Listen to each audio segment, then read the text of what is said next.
రాష్ట్ర ప్రభుత్వము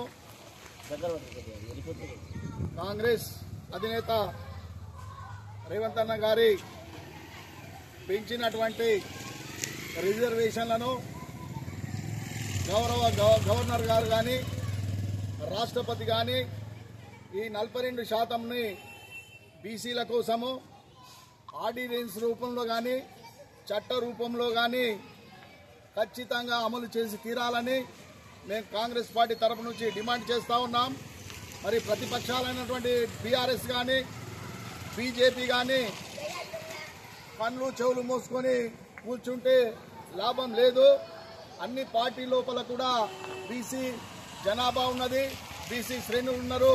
కాబట్టి మీ అందరికీ మేము ఒకటే మనవి చేస్తూ ఉన్నాము, రాజకీయాలు పక్కకు పెట్టి ఖచ్చితంగా ఢిల్లీలో జరిగినటువంటి ఖచ్చితంగా బీజేపీ వారు ఈ బిల్లుకు సహకరించి 42% పెంచి చట్టరూపం తేవాలని మేము బీసీల తరపు నుంచి డిమాండ్ చేస్తూ ఉన్నాం. ఈరోజు ఢిల్లీలో తలపెట్టినటువంటి కార్యక్రమానికి సోనాల మండలం తరపు నుంచి కాంగ్రెస్ తర్వాత బీసీ నాయకులు బీసీ శ్రేణులు వెళ్ళడం జరిగింది. కాబట్టి మా యాత్రకు మా సభకు అందరూ సహకరించాలని మరొకసారి మనవి చేస్తా ఉన్నాం. జై కాంగ్రెస్, జై కాంగ్రెస్, జై కాంగ్రెస్, జై కాంగ్రెస్.